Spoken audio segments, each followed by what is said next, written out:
Hi friends, ഞാനിന്ന് piece കറിയുടെ recipe ആയിട്ടാണ് വന്നിരിക്കുന്നത്. അപ്പം ഇതിന് മുന്നേ 2 വീഡിയോ ഞാൻ ചെയ്തിട്ടുണ്ട്. ഗ്രീൻ പീസ് കറിയുടെ റെസിപ്പി, തേങ്ങ ചേർത്തതും തേങ്ങ ചേർക്കാത്തതും. ഇന്നും അതേപോലെ തന്നെ ഒരു പീസ് കറിയാണ്, പക്ഷേ ഗ്രീൻ പീസ് അല്ല, യെല്ലോ പീസാണ്. അതിൻ്റെ കറിയാണ് ചെയ്യുന്നത്. അപ്പം നമുക്ക് നോക്കാം.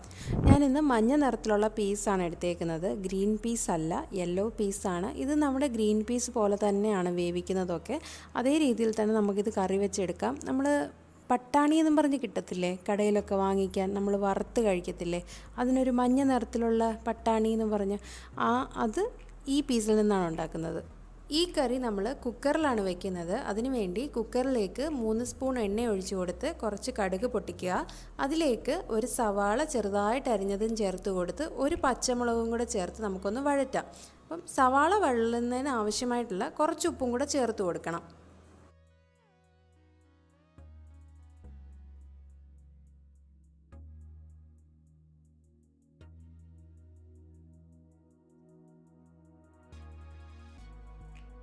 ഉള്ളിയും പച്ചമുളകും ഒന്ന് വഴന്ന് വരുമ്പം ഇതിലേക്ക് 1 സ്പൂൺ ഇഞ്ചിയും വെളുത്തുള്ളിയും ചതച്ചത് ചേർത്ത് കൊടുക്കണം.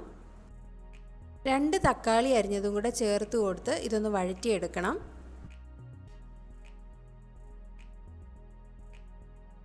തക്കാളി ഒരുപാട് നേരം വഴറ്റാൻ വെക്കണ്ട. ഒരുപാടങ്ങ് വഴന്ന് ചേരണ്ട ഈ കറിക്കകത്തുള്ള തക്കാളി. കുറച്ചൊന്ന് കട്ടിയായിട്ട് കിടക്കണം. അങ്ങനെയല്ലേ നമുക്ക് കടയിലൊക്കെ ഗ്രീൻ പീസ് കറി മേടിക്കുമ്പോൾ കിട്ടുന്നത്. അതേപോലെ തന്നെയാണ് നമ്മളിവിടെയും ചെയ്യുന്നത്. അത് കഴിയുമ്പം നമുക്കിതിലേക്ക് പൊടികൾ ചേർക്കാം. ലേശം മഞ്ഞൾപ്പൊടി, ഒരു 1.5 സ്പൂണോളം മുളക് പൊടി, 1 സ്പൂണോളം മല്ലിപ്പൊടി. നിങ്ങളുടെ എരിവിനനുസരിച്ച് മുളക് പൊടിയുടെ പാകം അങ്ങോട്ടോ ഇങ്ങോട്ടോ ആക്കാം. ഞാൻ എടുത്തേക്കുന്ന കണക്കാണ് ഇത്രയും.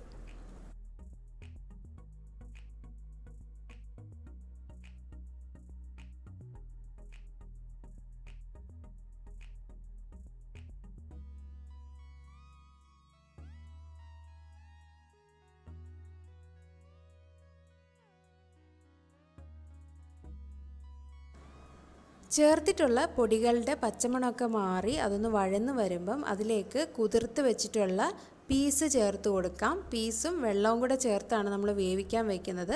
ഈ സമയത്ത് ഉപ്പിൻ്റെ പാകവും കൂടെ നോക്കിയിട്ട് വേണം കുക്കർ അടച്ച് വിസിൽ വയ്ക്കാനായിട്ട്. ഞാൻ ഹൈ ഫ്ലെയിമിൽ 1 വിസിലും ലോ ഫ്ലെയിമിൽ 2 വിസിലും വെച്ചാണ് ഇത് വേവിച്ചെടുത്തത്.